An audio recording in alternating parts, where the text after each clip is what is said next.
Bab 999, Penyatuan Dinasti Dacu.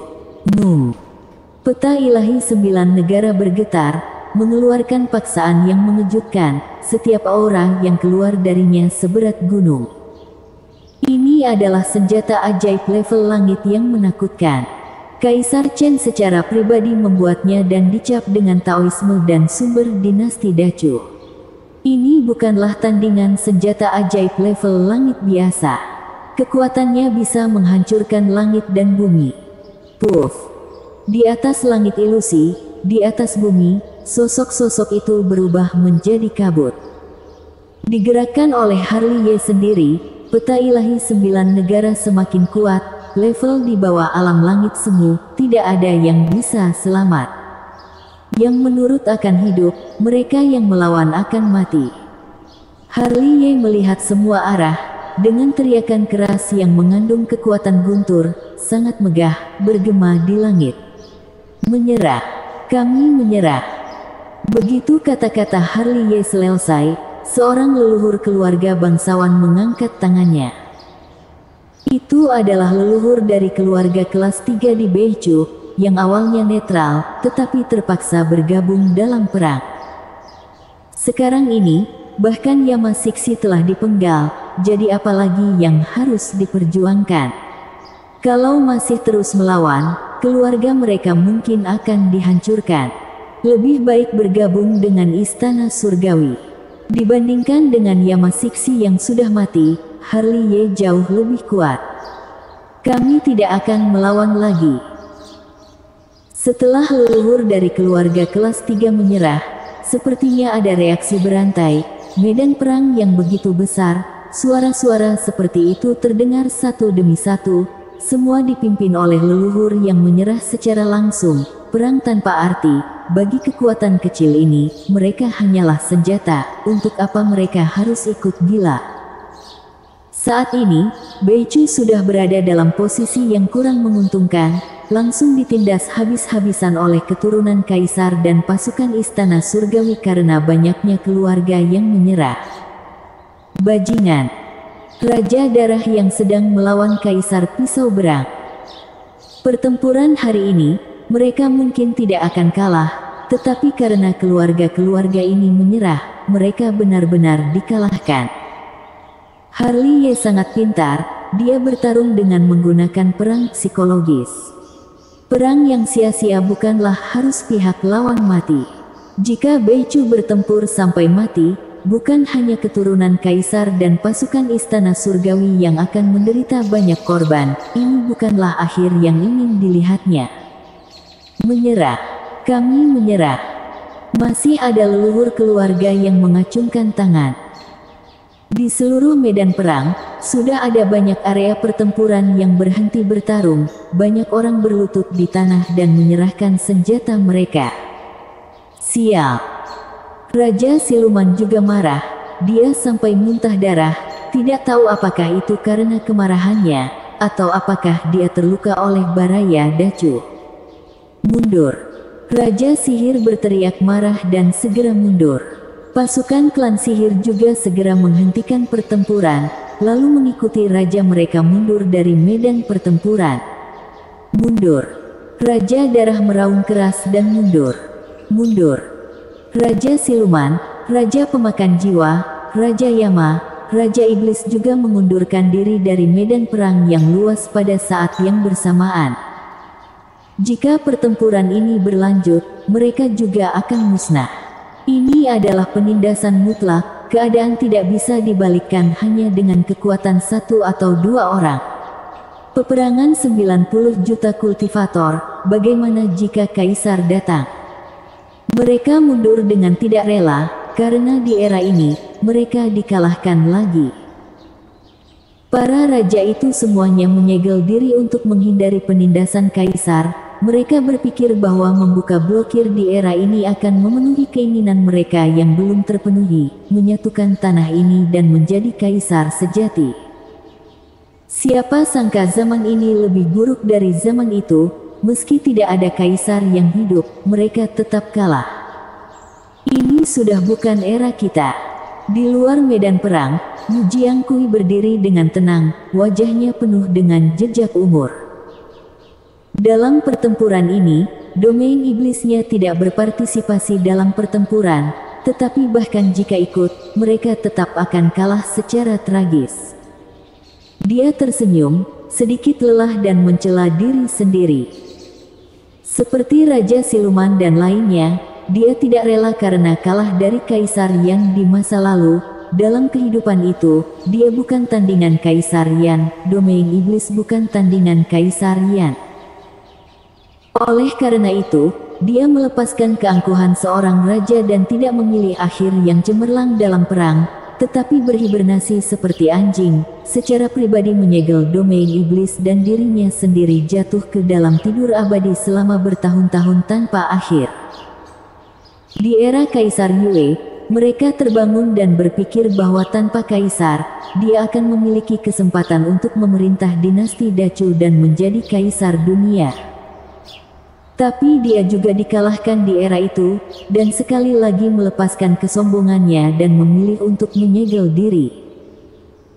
Setelah Kaisar Yue jatuh, dia membuka segel lagi, tetapi Raja Tianzang lahir.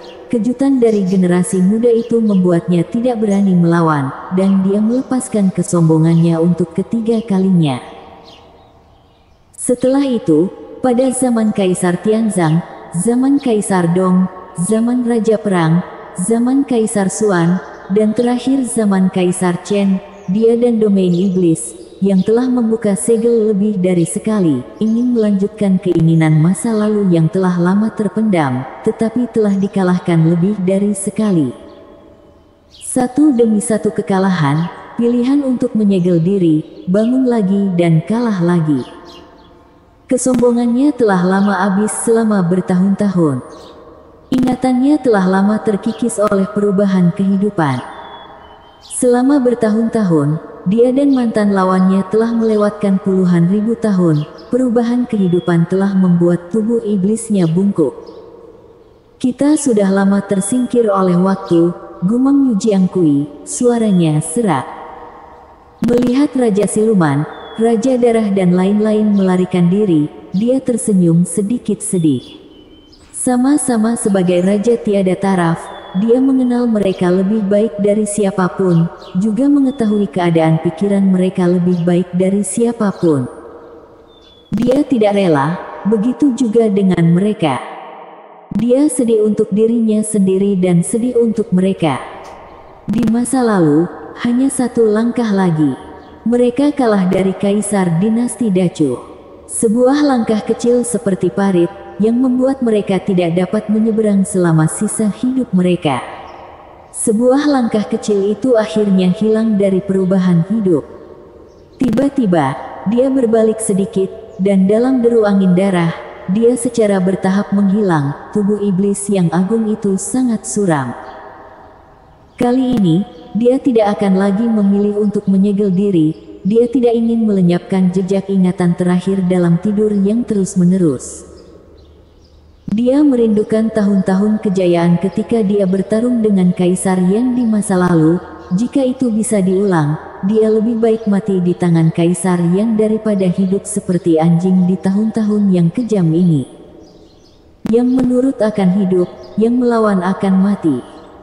Di medan perang berdarah, kata-kata Harley Ye meraung seperti guntur, halus dan agung. Para raja mundur, tetapi mereka tidak mengejarnya, karena di medan perang yang besar, masih ada pasukan Beichu yang melawan dengan keras kepala. Disertai dengan suara raungan, satu sosok berdarah jatuh dari atas langit ilusi. Jika dilihat lebih dekat, itu adalah Zun Huo, tubuh sejati Taiyin. Dia kalah dari Nancy Ji, lanjutan dari perang sebelumnya. Tubuh sejati Taiyin tetap kalah dari tubuh Xuanling. Zun Huo berteriak histeris, tertawa liar hingga wajahnya jadi aneh. Dia sedikit lebih berdarah dari Yamasixi. Dia tidak melarikan diri, tetapi tertawa terbahak-bahak. Dia meledakkan tubuhnya sendiri, darahnya menyelimuti langit dan bumi. Ketua Istana Haus Darah dibunuh. putra istana Haus Darah meledakkan dirinya, dan tentara para raja ditarik. Tentara istana Haus Darah dan kekuatan utama Beichu, yang masih melawan, tidak lagi memiliki kepercayaan untuk melawan lagi. Mereka melarikan diri dengan gila-gilaan. Kejar! Harliye mendengus dingin dan menjadi yang pertama mengejar pasukan itu. Pasukan istana surgawi, keturunan kaisar juga menyebar di sekitar jurang kuno Dongling. Keluarga Muyun di bawah pimpinan Jeko Muyun bergabung dengan istana surgawi cabang pertama untuk membobol Danau Nanya. Keluarga bangsawan Haotian, dipimpin oleh Andrian Haotian dan Master Cheng Yuan, bergabung dengan cabang kedua dan ketujuh istana surgawi dan langsung pergi ke daratan Beizhen. Sekte Yan Huang, dipimpin oleh Jelvin Zong dan Kilian Zong, bergabung dengan cabang ketiga istana surgawi untuk menerobos lembah Siling. Stanley Mu memimpin cabang keempat istana surgawi ke Pulau Naga Hitam. Siden Miu memimpin cabang kelima istana surgawi menerjang Laut Panlong. Keluarga Ouyang membawa cabang keenam ke Laut Chu. Leluhur keluarga Su memimpin cabang ke-8 dan ke-9 dan bergegas menuju ke arah kota Chongqiu, tidak hanya untuk menemukan keluarga yang untuk mencari perhitungan, tetapi juga untuk menyatukan tanah ini. Waktu itu, mereka semua mundur ke Nanchu di bawah tekanan. Setelah mereka mundur, wilayah dan lingkup pengaruh mereka semua dibagi oleh pasukan utama Beichu. Sekarang, mereka ingin mengambil semuanya kembali. Berikutnya Harliye, dengan 3 sekte istana surgawi, dan keturunan kaisar, mereka menyerang tanah Zongtong. Api perang membakar seluruh dinasti Dacu dalam sekejap, dan 9 aula dan 81 gerbang 3 sekte istana surgawi keluar dari Nanchu dan menyerang setiap pojok Beichu. Yang menurut hidup, yang melawan akan mati. Suara seperti itu menjadi satu-satunya suara di seluruh langit dan bumi. Apakah ini untuk menyatukan dinasti Dacu? Mereka yang menyaksikan pertempuran sebelumnya, saat melarikan diri, melihat sosok-sosok yang luar biasa dengan ngeri. Sudah saatnya dinasti Dacu yang kacau dipersatukan lagi. Kultivator yang lebih tua melihatnya dengan seksama. Kebangkitan istana surgawi tak terbendung, dan para raja semua mundur. Beichu besar tidak bisa bersatu, bagaimana bisa menghentikan serangan yang luar biasa ini? Di sini, Harliye memimpin pasukan 3 sekte ke markas besar istana Haus Darah. Melihat istana Haus Darah yang sangat besar, tetua agung dari 3 sekte berlinang air mata. Istana Haus Darah di depan mereka adalah sekte Suan dinasti Dacu di masa lalu. 3 sekte mengalami keributan internal. Istana Haus Darah mengambil kesempatan untuk bangkit, menduduki sekte Suan, memaksa 3 sekte meninggalkan Nanchu dan mundur ke perbatasan dinasti Dacu. Sekarang, setelah ribuan tahun, pasukan 3 sekte telah datang ke sini untuk merebut kembali tanah yang dibuat oleh leluhur pendiri di masa lalu. Bagaimana mungkin mereka tidak bersemangat? Yang menurut akan hidup, mereka yang melawan akan mati. Harliye memerintah, suaranya nyaring dan megah, bergema tanpa batas antara langit dan bumi. Menyerah, kami menyerah. Pasukan istana Haus Darah yang baru saja melarikan diri mengangkat tangan. Ketua istana Haus Darah mereka sudah mati. Dalam pertempuran jurang kuno Dongling, para tetua agung juga sudah meninggal, dan beberapa ketua aula yang tersisa juga pada dasarnya sudah mati di sana. Istana Haus Darah saat ini tidak memiliki pemimpin, mereka sudah tidak ada kepercayaan untuk bertempur lagi. Di sisi lain, keturunan kaisar masuk ke dalam banyak pihak di tanah Zongtong. Siapa yang berani menghadang pasukan besar seperti itu? Pada saat yang sama, Andrian Haotian dan yang lainnya menyerang daratan Beizhen dan menghabiskan keluarga Yuan serta keluarga Yin Yang. Jeko Muyun menyerang Danau Nanyan. Tentara sekte Yan Huang memasuki lembah Siling. Pasukan istana surgawi dan keturunan kaisar, seperti angin dan awan, kemanapun mereka pergi, yang menurut akan hidup dan yang melawan akan mati. Ini adalah jalan yang dipenuhi tulang belulang. Pasukan istana surgawi dan keturunan kaisar tidak memiliki belas kasihan. Jika ada pembangkangan, mereka akan dibunuh dalam sekejap. Dunia yang luas ini penuh dengan kabut darah. Semua kaisar juga menyatukan dinasti Dacu seperti ini. Di balik kejayaannya, semuanya adalah lautan mayat yang bergelimpangan. Langit dan bumi yang sangat luas ini dipenuhi kabut darah. Tanah yang luas ini telah menjadi berdarah. Istana haus darah menyerah, begitu pula garis keturunan kuno Becu seperti keluarga bangsawan Tunyuan. Keluarga bangsawan kelas 2 dan 3 yang tersisa pada dasarnya tidak memiliki perlawanan berarti. Penyatuan dinasti Dacu jauh lebih cepat dari yang bisa diperkirakan, hanya butuh 9 hari. Siapa sangka bahwa pertempuran yang menentukan antara Master Suci Istana Surgawi dan Putra Suci Dinasti Dewa akan menyebabkan awal pertempuran besar. Para raja berdiri di puncak gunung seraya mengamati daratan dari kejauhan. Tanah leluhur mereka adalah daratan yang luas. Pasukan istana surgawi serta keturunan kaisar tidak dapat menemukan posisi dan lokasi para raja. Untuk itu, mendiang 9 kaisar dinasti Dacu seharusnya sudah merasakannya secara mendalam. Di masa lalu, kaisar juga menggunakan cara keras untuk menekan mereka, tetapi para raja masih dapat melanjutkan ke era ini, yang menunjukkan betapa luar biasa metode penyembunyian mereka, dan bahkan kaisar pun tidak dapat menemukan mereka ini. Dinasti Dacu dipersatukan dan bendera perang istana surgawi dikibarkan di mana-mana.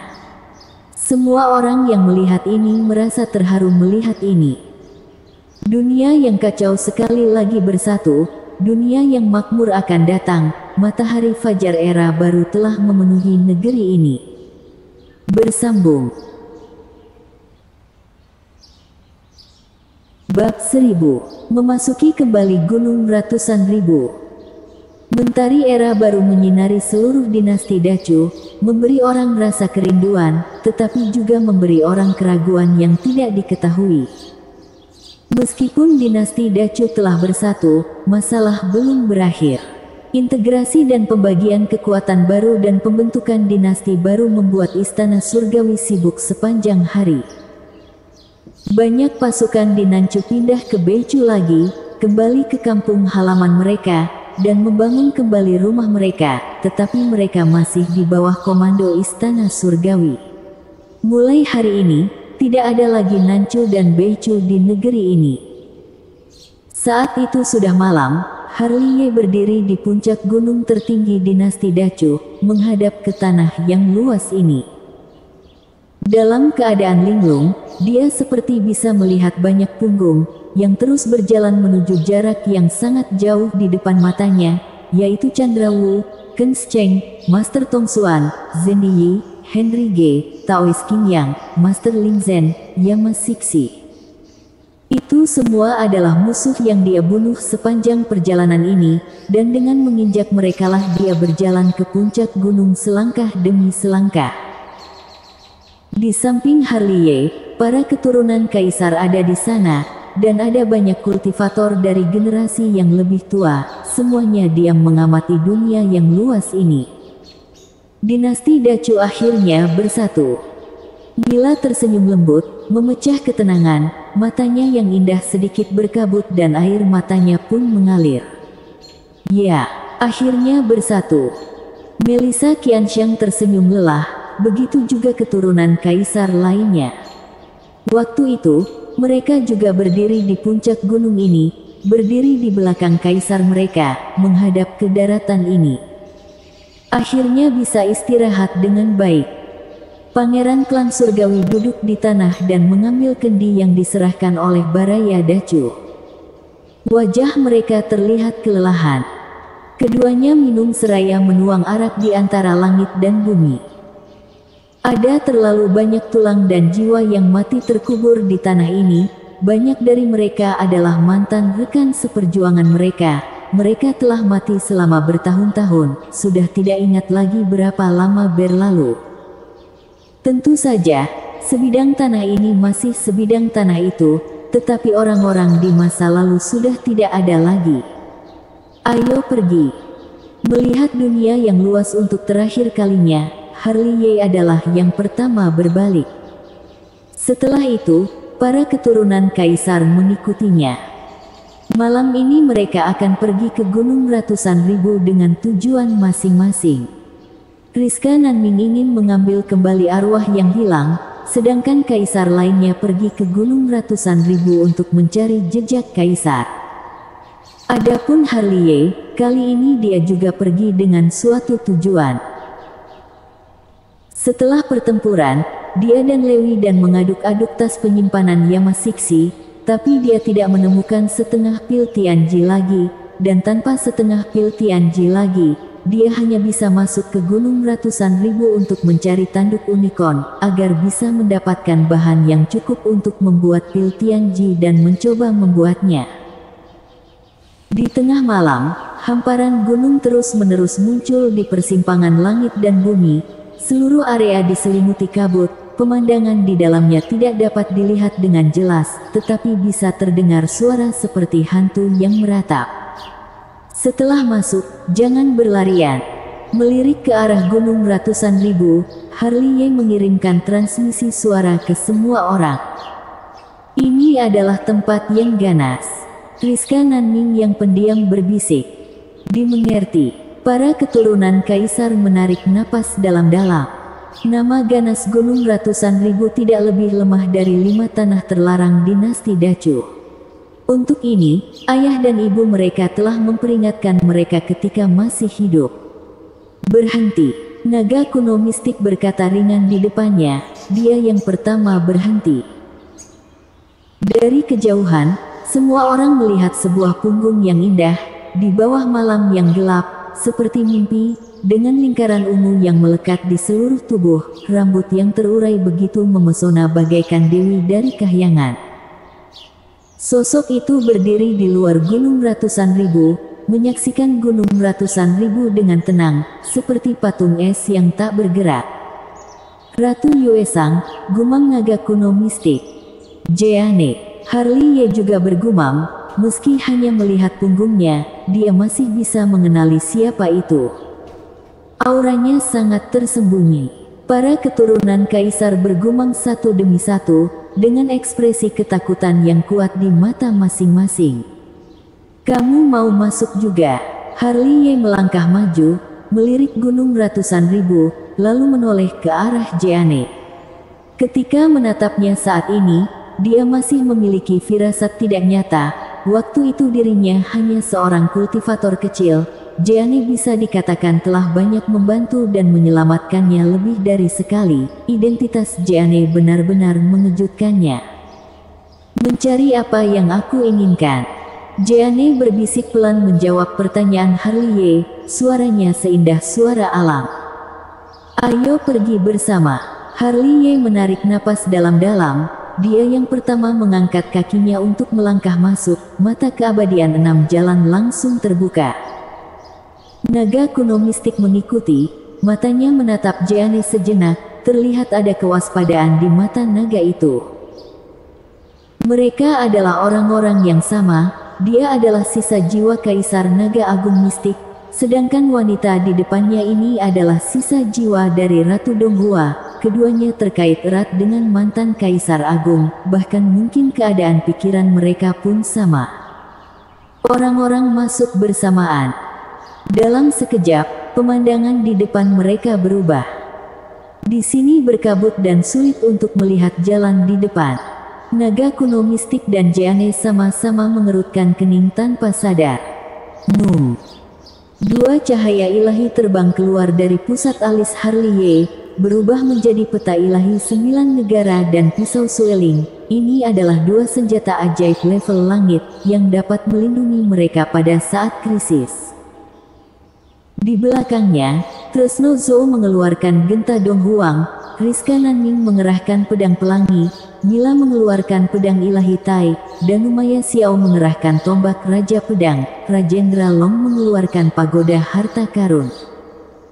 9 senjata ajaib level langit, masing-masing dengan Tao kultivator level langit, terjalin satu sama lain untuk membentuk perisai pelindung. Ayo maju. Harley melihat sekeliling dan mengangkat kakinya. Kali ini, itu adalah pintu masuk yang sama seperti terakhir kali mereka masuk barusan, tetapi pemandangannya sangat berbeda. Untuk ini, Harley sudah tahu. Gunung Ratusan Ribu adalah medan perang kuno. Aura dari master yang mati sangat kuat dan saling terkait. Ruang di sini benar-benar salah tempat, jadi merupakan hal yang normal kalau beberapa hal aneh terjadi. Namun, satu hal yang tetap sama, tingkat kultivasi Harley di puncak langit semu masih tertekan ketika datang ke Gunung Ratusan Ribu. Ini benar-benar sebuah medan perang kuno. Naga kuno mistik menyentuh dagunya. Dia melihat terlalu banyak kerangka setengah tertutup di pasir, bahkan ada beberapa senjata aneh yang menancap miring. Senjata-senjata itu sudah lapuk dan rusak dimakan waktu. Sepertinya itu adalah sisa dari para master yang mati. Selain itu, ada banyak jejak telapak tangan yang dalam di tanah, yang sangat besar, dan ada banyak jejak pedang yang tertinggal di dinding batu itu. Harley ada di depan, mata keabadiannya melihat sekeliling, dia tidak berani lalai sama sekali. Gunung Ratusan Ribu ini seaneh biasanya, di mana-mana. Ruang luar biasa kacau, dan kadang-kadang dia bisa melihat tubuh jiwa yang seolah-olah menjulang, atau binatang buas yang aneh, atau orang, semuanya dalam keadaan samar, beberapa berteriak dengan wajah yang sangat mengerikan. Bahaya di mana-mana. Harley mengambil napas dalam-dalam dan mengubah arahnya, karena ada genangan darah di depannya yang memancarkan aura pembunuh yang kuat. Kalau didekati, walau itu hanya aura membunuh, juga akan bisa membuat mereka berubah menjadi debu. Apa kamu pernah melihatnya? Jeanne, yang tidak berkata-kata sepanjang jalan, mengambil inisiatif untuk berbicara untuk pertama kalinya, bukan kepada Harley dan yang lainnya, tetapi kepada naga kuno mistik. Senjata Kaisar Ekstrim. Naga kuno mistik menatap kedalaman Gunung Ratusan Ribu. Senjata Kaisar Ekstrim, Rajendra Long, dan Umaya Xiao dan yang lainnya tercengang ketika mendengarnya. Mereka tidak tahu apa yang naga kuno mistik dan Jeanne bicarakan, mereka bahkan tidak tahu senjata Kaisar apa yang mereka bicarakan. Mereka tidak mengerti, tetapi Harley tahu bahwa yang disebut senjata Kaisar Ekstrim adalah senjata Kaisar yang dikultivasikan secara pribadi oleh Kaisar Agung. Sama seperti senjata ajaib level langit yang dikorbankan oleh kultivator tertinggi dinasti Dacu, itu merupakan semacam simbol tertinggi. Kakek naga, apa kamu tahu itu senjata Kaisar Agung yang mana? Harley mentransmisikan suaranya ke naga kuno mistik. Dia lebih tahu.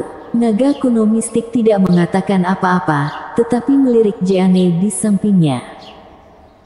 Mendengar ini, Harley mengerutkan kening, melirik Jeanne yang tampak bingung, lalu menatap naga kuno mistik, dan bertanya dengan ragu, mungkinkah itu senjata Kaisar Ratu Donghua? Kecapi Phoenix, jawab naga kuno mistik dengan lembut. Kecapi Phoenix. Harley menggumam, ada Phoenix, berarti itu pasti senjata Kaisar yang berhubungan dengan Phoenix. Ratu Yuesang adalah Dewi Klan Phoenix. Naga kuno mistik menceritakan sebuah rahasia kuno, kecapi Phoenix ditempa dari tulang giok Phoenix, melalui penyucian dari darah Dewa Phoenix, senarnya terjalin dengan hukum Kaisar, suaranya adalah lagu abadi, selain Kaisar, tidak akan bisa menahan senjata ini. Tidak heran, Harley menatap Jeanne tanpa sadar lagi. Kecapi Phoenix, ekspresi Jeanne masih bingung. Matanya yang indah penuh dengan perubahan, dia menatap ke arah itu, seolah-olah dia bisa melihat kecapi ungu itu melayang di kabut. Ayo pergi. Harley menarik pandangannya dan kembali jalan. Apa yang kamu lihat? Danumaya Xiao dan yang lainnya melirik Jeanne yang sedikit gugup dan mengikuti langkah Harley. Kita sudah bukan yang maha tinggi dulu. Naga kuno mistik mau tidak mau mengirim transmisi suara kepada Jeanne ketika dia lewat. Sudah lama sekali. Jeanne menertawakan dirinya sendiri dan tiba-tiba menoleh ke belakang. Dia hanya sisa jiwa Kaisar Agung. Ingatannya seperti naga kuno mistik, tidak lengkap. Tidak ada ingatan dinasti Dacu di benaknya, apalagi tentang bagaimana senjata Kaisar Kecapi Phoenix bisa muncul di sini. Kakek naga, bantu aku lihat, aku belum pernah melihat tanduk unicorn. Di sini, Harley memberi naga kuno mistik transmisi suara. Jangan khawatir, aku juga bantu lihat ini. Aku selalu merasakan ada sepasang mata dingin sedang menatap kita. Rajendra Long melihat sekeliling dengan waspada lebih dari sekali. Kamu baru tahu, Melissa Qianxiang berbisik sambil tersenyum, sejak aku berjalan ke gunung ratusan ribu ini, perasaan seperti ini telah menyertaiku. Jangan sampai terpencar. Apakah kamu melihat Suandi Hong? Harley mengirim transmisi suara ke Jeanne sambil melihat ke empat arah. Iya, kata Jeanne ringan. Apa kamu tahu asal-usulnya? Harley memandang Jeanne. Tidak tahu. Kalau begitu, berhasilkah kalian membunuh orang berjubah ungu itu? Harley melihat ke arah depan yang berkabut lagi. Dia lolos. Jeanne berbisik pelan, tingkat kultivasinya paling tidak alam Kaisar Semu. Aku hanya memukulnya dengan keras, tapi tidak berhasil membunuhnya. Dia lebih aneh dari yang kami bayangkan. Bisakah kamu memberitahu aku mengapa kamu dan Suandi Hong mengejarnya? Ingatanku tidak lengkap, hanya saja dia memiliki aura yang membuatku sangat jijik dan takut. Jijik dan takut, Harley menyipitkan matanya sedikit dan menatap naga kuno mistik di satu sisi. Pernyataan ini persis sama dengan apa yang naga kuno mistik katakan hari itu, ini sangat mengejutkannya. Bersambung.